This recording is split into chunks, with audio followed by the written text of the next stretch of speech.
Hi there, welcome back. So today we are going to talk about this new UCL event. Now you see, there were leaks about this event prior which said that okay, MLS is staying, Heroes is staying, but along with those, this week Road to the Final is also coming. We were a bit confused as to how we can have 3 events, but as it turns out, yes, the rumors were right. Today FC Mobile officially has confirmed that the Road to the Final is coming soon, which means this Thursday reset is when we are looking at Road to the Final.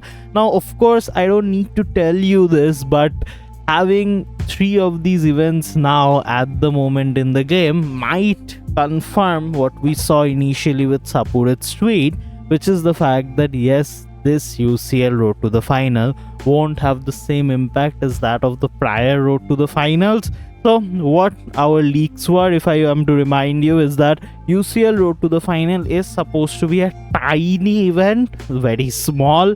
Along with that, we are supposed to have live overall upgrades in real world. I'll show you that in a second. And also we are supposed to have 4 chapters, milestones, quarters, semis and finals.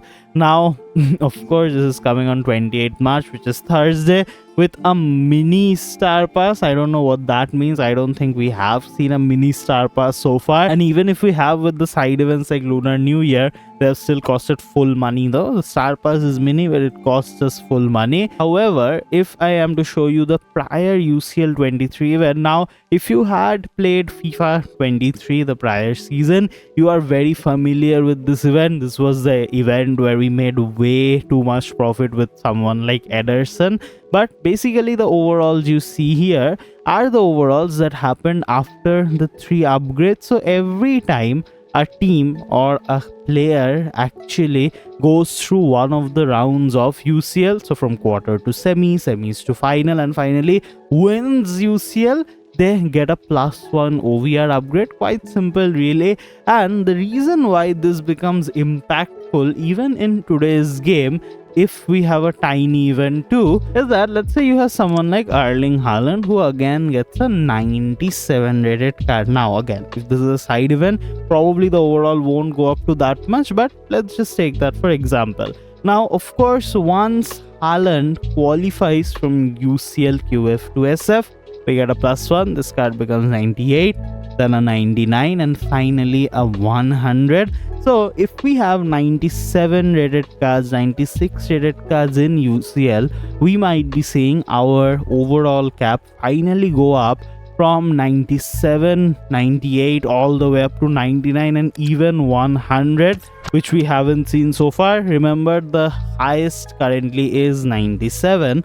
So even if it is a very small side event, the overall is what we are looking at primarily. And secondly, what it will also drive is the fact that there are certain cards which, if they get an overall boost, might get a prize value boost. Now this year, due to our new exchange trends and everything, the overalls kind of don't matter as much as you would think. Now the thing about this UCL is that Sapurit has also confirmed that there are going to be new exchange overalls. So if you scroll a little bit down, it kind of makes sense now. But see here, on March 14, Sapurit said UCL Road to the Final is coming soon. Some early info, highly chance new players. So these are again not new players, right? These are new exchange overalls. 88 to 96, 90 to 96 untradeable, 91 to 96 and 94 to 96 untradeable. So it is speculated that the maximum overall will be 96 for UCL, and again we'll have new exchanges, which means that even if we have the highest overall cards, it's a 96, they will go up to 99, and also they will not be that expensive as last season because of the fact that you can get them directly from exchanges. You see what I mean, where exchanges cause the market to stay at a relatively stable area. But overall, this seems like one of those events which has a lot of potential from the very beginning. Now most of our hype comes from UCL being a good event in the last season, one of the best in fact, but these leaks now kind of make me a bit skeptical. Still holding on to the hope with the live overall thing, genuinely. Now before I show you some concepts, what the cards might look like this season with respect to overall predictions, let us quickly jump into one of my favorite places where you make me feel sad, which is of course the Discord server. Now, packs for weekend challenge mode, which came to an end yesterday, but of course a lot of you did end up getting quite good pulls. Now this pack openings does stay open for a while, so even if I want to, I can't really avoid seeing your W packs. Let's see what Shion has gotten here though at the very beginning. It looks like it's going to be an icon. Okay, actually last 2 days I got absolute L's from these. It's Lundberg, right? Yeah, Frederick. Oh, he has a not with an image Lewandowski.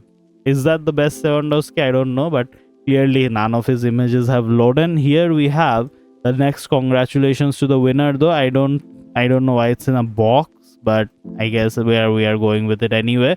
It's in a tiny box with another icons walkout. Whenever there's an icons walkout, we assume it's an L. It's Al Habar, right?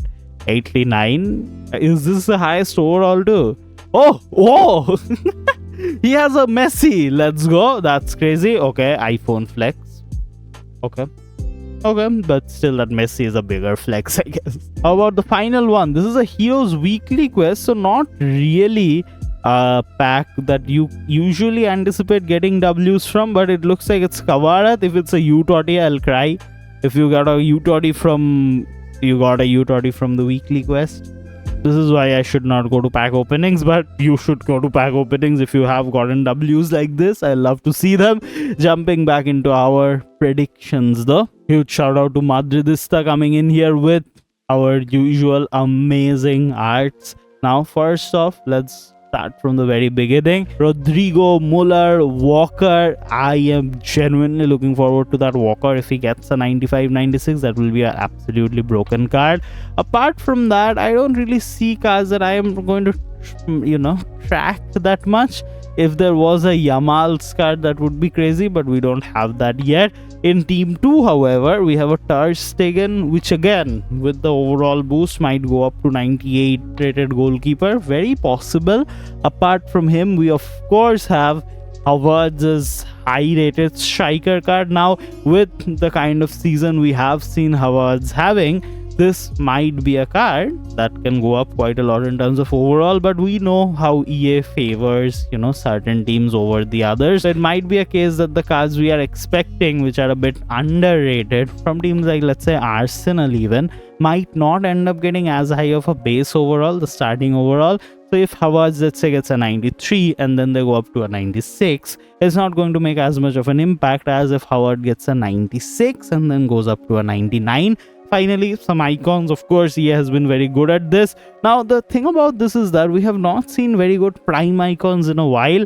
This UCL might change it again.